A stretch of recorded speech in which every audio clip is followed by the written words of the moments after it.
Hello and welcome to my first full workout on YouTube, and today we're doing a classic bodybuilding style hypertrophy upper body, just because the main reason is that it's the training that got me into exercise in the first place in the gym. But over the last, I'd say 12 months, I've changed the way I train into more of a hybrid style where it's focusing on aerobic activity. And whilst that's important, I feel as though I've put hypertrophy training on a back burner really, when I should be focusing on it more. So today I'm going to be doing about 6 exercises focusing on the shoulders, back and chest, and just trying to get 8 to 12 reps, try and get a decent muscle pump and try and build some muscle. So I've done my stretching and warming up beforehand, but I'm going to do a couple of sets before each workout or before each exercise, just so I can get the mind-muscle connection and just so I can get the most out of that exercise. But the reason why, even me personally, I've given weight training a bit of a bad press over the past 12 months. But in reality, it's got a lot of benefits, because you've got the aesthetic side, which if anyone tells you they started a gym not to look good, it's probably lying. But you've got the aesthetics. You've also got, for me personally, muscle mass is the biggest reservoir for glucose. I've got a genetic form of diabetes. So the more muscle mass I have, the more it can mop it up, and it helps me with hopefully trying to reduce complications. But then also you've got power and strength, which as we age, power and strength declines. We've then got increased risk of falls, and then a decreased quality of life, which we take for granted when you're younger. So bodybuilding's got a lot to answer for in a lot of these things. And also, if you watch bodybuilders, they tend to have good form, reducing the chance of injury. So why not include it more if I enjoy it? So I'm going to do a warm-up set, and then I'll go into the working sets as I go.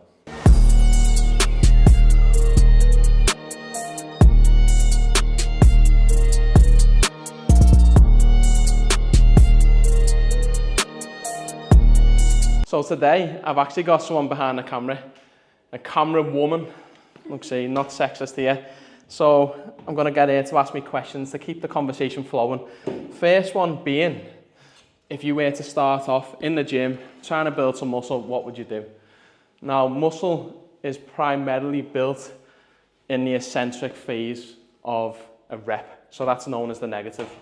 So as you are lengthening the muscle, you then can make micro tears and damage on the muscle. And then once you go away, have the correct diet and recovery, it will build more muscle mass.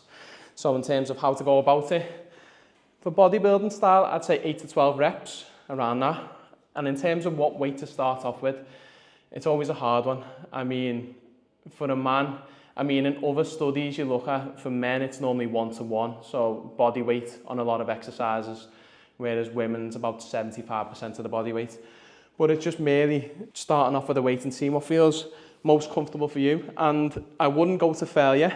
I'd always leave 1 or 2 in reserve until you get more advanced and until you're on the last set of each exercise.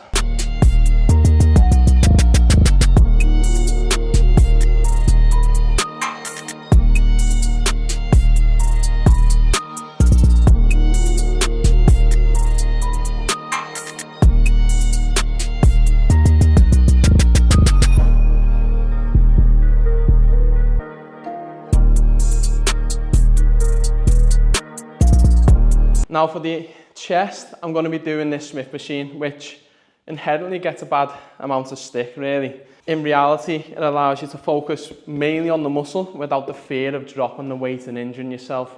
You don't need to stabilize the muscles too much, which is why you've got to switch between this. Ideally I do a lot of dumbbells, but because I do my workouts from home, I've only got up to 15 kilos, so that's not going to be enough for me. So today it's a Smith machine. But if you focus on it, with my grip, I normally do, I don't even know what the technical term is, but I don't do a full hooked grip like this. I normally put my thumbs like that or behind the bar. And if you're doing a normal bench press, it's a bit risky because you've got the chance of it slipping.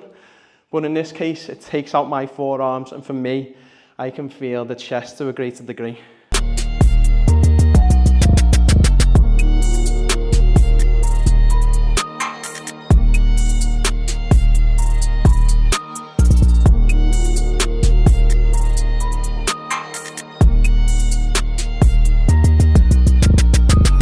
So I said I was only going to do 2 warm-up sets, but I'm still not at the weight that I would normally lift, and I'm trying to find today what that weight is. And when you use the Smith machine, people say the bar doesn't weigh anything. I mean, this one, if I'm being honest, does weigh about 9 kilos, and you can't just throw it up and it'd float down.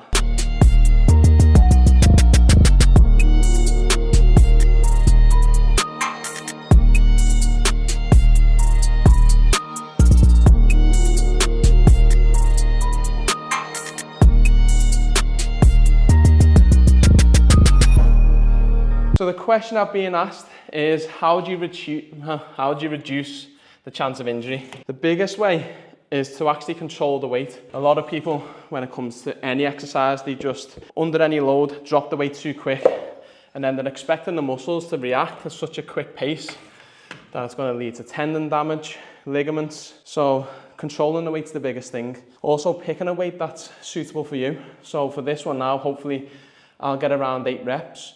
If it was too heavy, you have to drop it. You can't just ego lift all the time.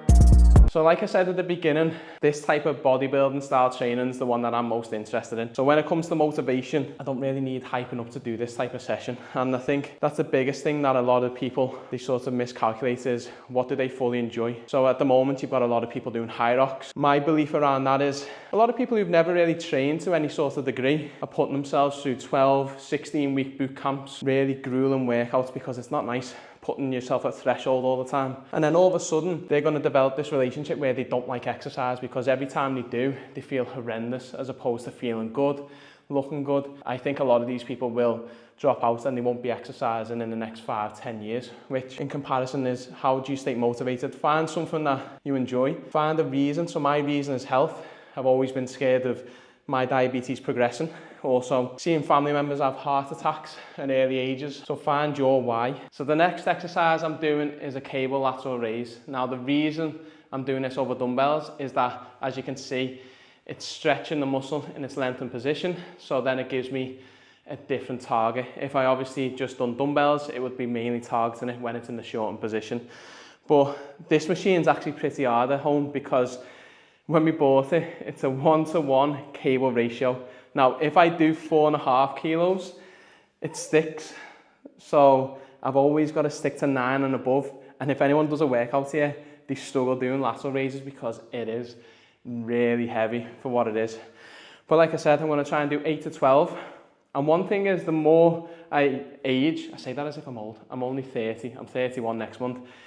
I don't really breathe that much when it comes to exercising. And the more I do yoga and all these stress compromised positions, I really focus on breathing and realize how vital it is to training.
think I probably did go off topic.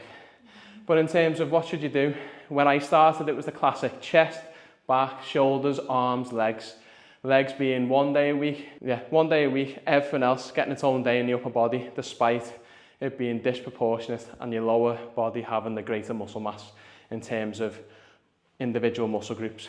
But as I've aged, as I keep saying, push-pull legs is a classic. And over the last couple of weeks, I've been doing upper and lower twice a week with mobility, VO2 max training in between.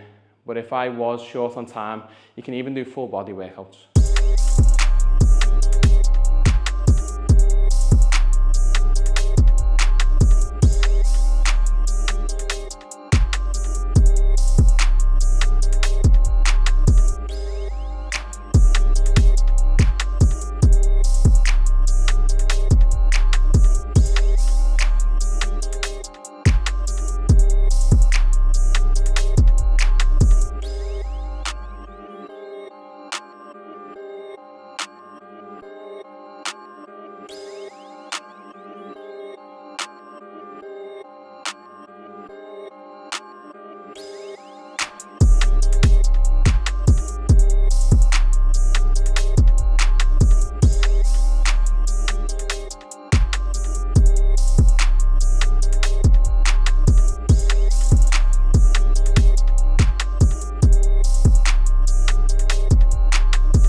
Next exercise, I'm going to be doing some pull-ups. So I'm going to do 1 or 2. I'm going to do wide grip. Now these are actually quite wide.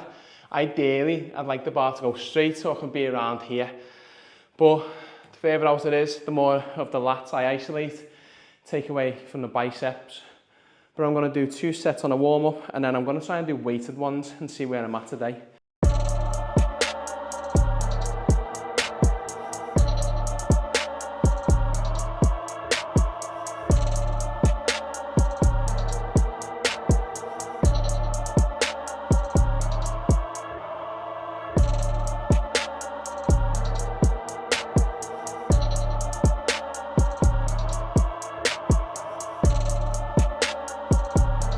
When it comes to pull-ups, I always do, again, the same grip. I never do a full lock like that. I try and take the forearms out of it. I mean, whether that's got much of a difference, I don't know, but I just feel it again more in my back if I do that sort of grip. And I don't think I ever do more than 10 to 15 because I only class a pull-up as if I can get my chest close to that bar. I don't do it where the chin just goes above the bar. But if you are going to do a pull-up, like I said, you should be driving your chest towards the bar. I think too many people focus on merely getting the chin above the bar, which then can over-rotate your shoulders, and they do a weird motion where I think it's just going to cause injuries within the shoulders. Whereas I drive my elbows to my waist, try and put my chest up to the bar, feel it as much as I can in my back.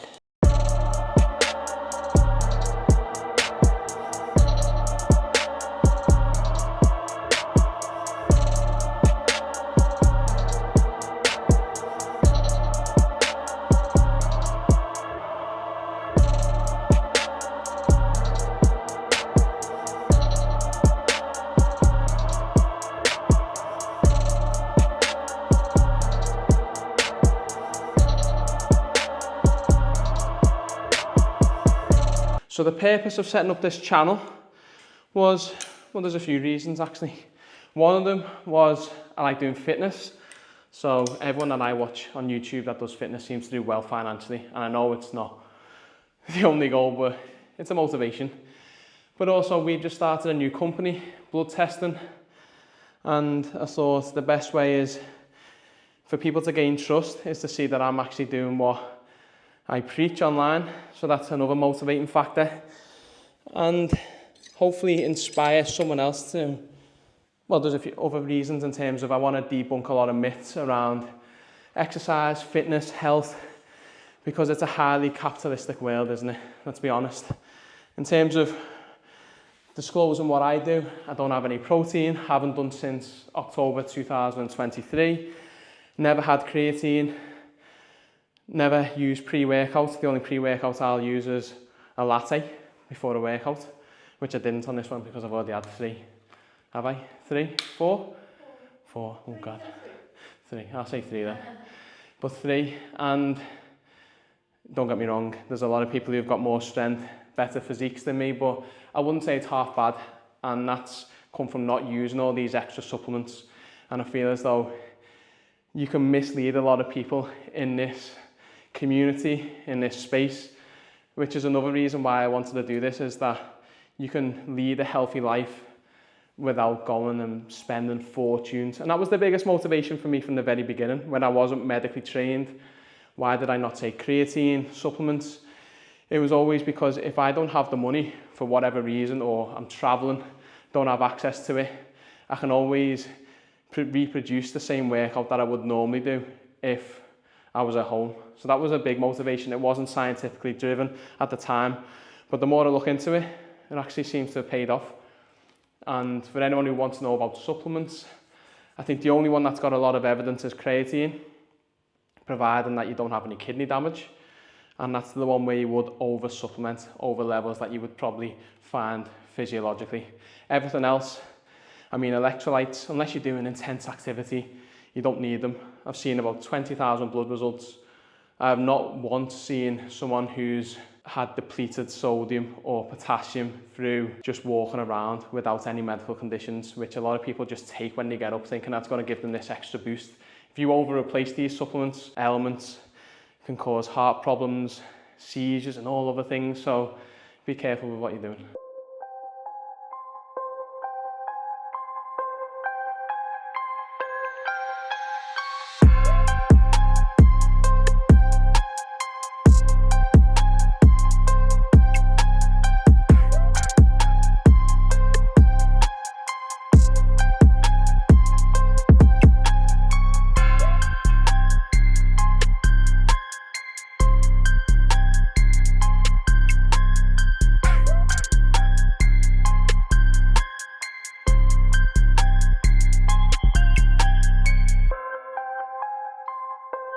That's the worst exercise to film, because if I'm off on my form, you can tell they're going to be higher on one side. Anytime that my camera woman comes into the shot, it's staying in. If the video does well, she gets applauded. If she doesn't, I've got someone to blame. That's the joy of it. Chest fly, I think it's best if you put a bench there, but to be honest, with how long this video is taking, I'm not going to do that. So I've got to use a bit of stabilizer and a bit of core.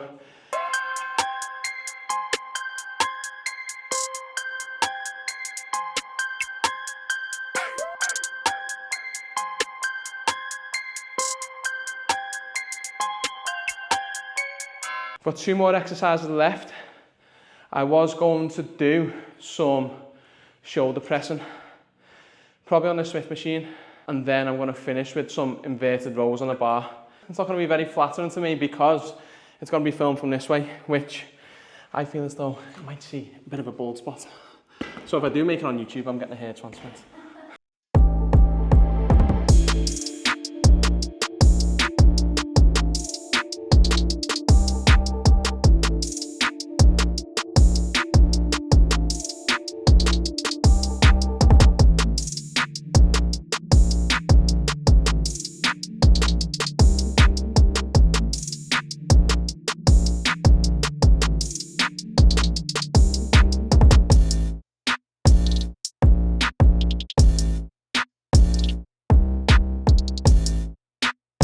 So what rest time should you aim for?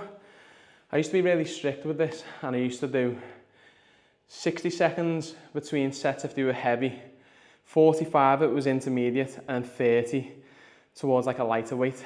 And I was really strict with it. I'd have a timer. This would again be probably on a Sunday morning when it wasn't in terms of the best recovery. Now I'm a bit easier. A lot of people go off the heart rate, they'll let it drop.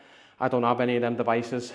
I go to a point where I feel as though the breathing is normalised, and then I go in again. I don't want to leave it too long that it becomes that it's not stimulating the muscle, it's not challenging me, but then I don't want to go too soon because I won't be able to get high quality reps out, which is going to lead to more muscle mass, more strength and more power.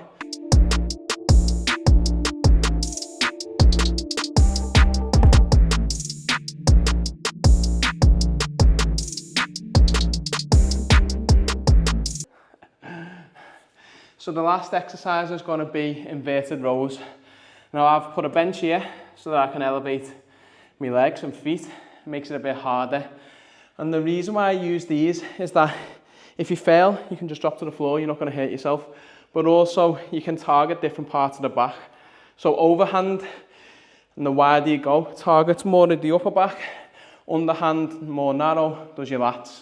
Now because I've just done wide grip pull-ups, I'm going to target more of the upper back. So again, same type of grip, thumb over the top, a bit wider, and I'll space it off with my thumbs either side. And again, same amount of repetitions. The only difference for this one is that you have to keep your core tight, which is going to be a bit difficult for me today. And try and keep your form throughout.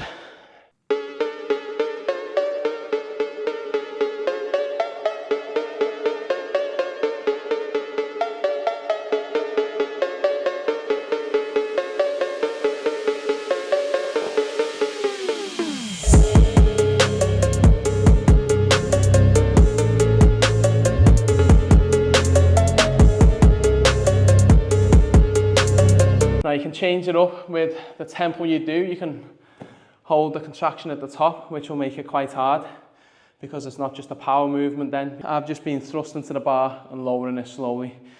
Again, the more you control the eccentric, less chance of injury, potentially more muscle growth. And after this, hopefully my wonderful camera woman will make me some tea. And that's one thing, actually, the biggest thing that I've had throughout all of my gym and training career. I'm not even an athlete or anything, I'm just a lad who goes to the gym. Out of the amount of time I've been going to the gym, I've always had someone who can make me nice meals. So I'll give a credit here because I normally slate on every other platform that I've got.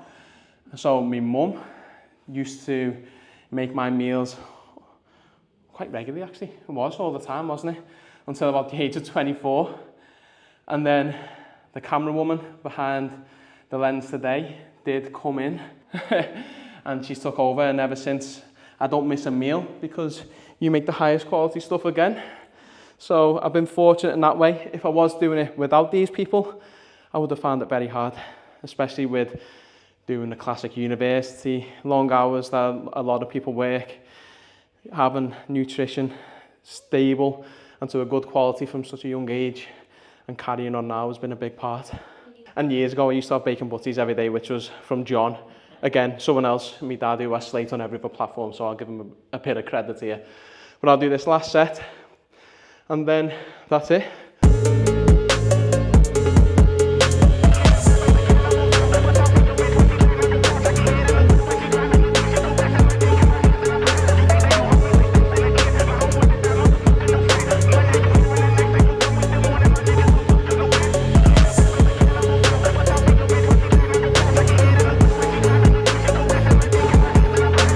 Right, so that is an upper session done. Now, I like to film a few other ones. I would like to do a leg one, but notoriously leg days don't do well on YouTube. No one likes to train legs apparently, but despite them being probably the greatest access to muscle mass that we've got in fat burning for aesthetics. So I will be doing that. And eventually, I'm hoping with a bit more experience that I can get across how I want this channel to become. This is the first time I've done a video with someone behind the camera, which is a completely different skill to just filming it on your own, because obviously I know I'm taking up hair time, so I can't really mess around. And yeah, if you've got this far and there's any workouts you'd want me to go through, any science or health stuff you want me to do a video on, drop a comment, because I did a vote the other day. I got one vote. The voter is behind the camera. So I did fulfill it. Even if she voted legs, I was still doing upper body anyway. I was still going to do whatever I wanted to do. But if someone comments with something or wants to ask, all my contact details are below anyway. And thanks for watching.